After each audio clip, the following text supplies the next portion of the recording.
السلام علیکم ورحمت الله وبرکاتو. هیله لرم چې روغ او جوړ به یاست. ګرانو زده کوونکو، د لیک او لوست اسانه زده کړې په نوم کورس کې مو درته د زال توري کې د اذان موضوع راوړې ده. هیله لرم چې یاده موضوع به مو خوښه شي. زال، زال، اذان، اذان. اذان کول ثواب لري. اذان کول ثواب لري. په جومات کې اذان کیږي. په جومات کې اذان کیږي. قاري ذهین په خوږ غږ اذان کوي.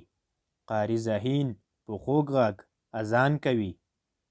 له اذان وروسته خلک لمونځ کوي. له اذان وروسته خلک لمونځ کوي. د جنازې لمونځ ته اذان نه کیږي. د جنازې لمونځ ته اذان نه کیږي.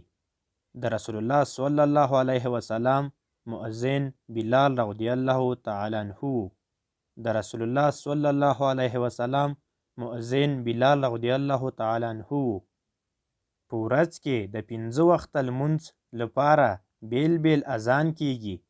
په ورځ کې د 5 وخته لمونځ لپاره بیل بیل اذان کیږي. ګرانو زده کوونکو، هغه لغاتونه چې په دې متن کې سخت دي اوس به یې درته وژباړو.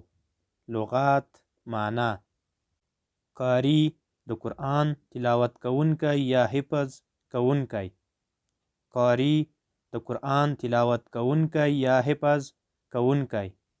مؤذن، اذان کوونکی. مؤذن، اذان کوونکی. کورنۍ دنده.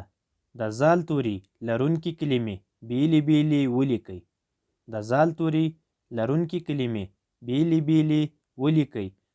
ګرانو زده کوونکو، ما درته 4 کلمې د زال توري کې راوړې.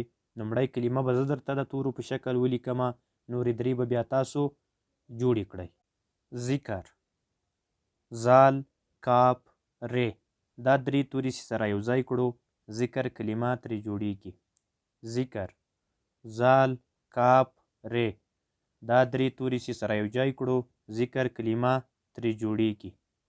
نورې 3 کلمې زکی، ذبیح، کاغذ. دا 3 کلمې به تاسو د تورو په شکل ولیکئ. دوهمه برخه: د زال توري لرونکي کلمې سره یو ځای ولیکئ. د زال توري لرونکي کلمې سره یو ځای ولیکئ.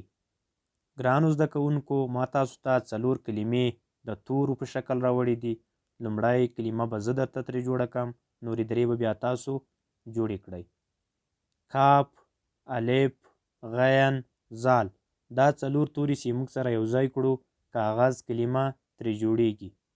کاف، الف، غین، زال. دا 4 توري چې سره یو ځای کړو کاغذ کلمه ترې جوړیږي. نورې 3 کلمې ذهین، ذکریا او زاهد. دا 3 کلمې د تورو په شکل لیکل شوي دي. تاسو به لغات یا کلمې په بڼه ولیکئ. ګرانو زده کوونکو، نن مو تاسو ته د زال توري کې د اذان موضوع راوړې وه. لومړی مو درته متن تشریح کړو، ورپسې مو هغه لغاتونه چې په یاد متن کې سخت وو وژباړل، او همدارنګه په کورنۍ دنده کې مو درته 4 کلمې راوړې وې. لومړی کلمه ما درته د تورو په شکل ولیکله، 3 مو تاسو ته کورنۍ دنده درکړه. ورپسې مو 4 کلمې د تورو په شکل راوړې وې. لومړی کلمه ما درته ترې جوړه کړله، نورې 3 کلمې مو تاسو ته کورنۍ دنده درکړه. هیله لرم چې یاده موضوع به مو خوښه شوې وي. ګرانو زده کوونکو، د اذان موضوع ځان سره 10 ځله تکرار کړئ ترڅو په اسانۍ سره وکولی شئ لیک او لوست زده کړئ.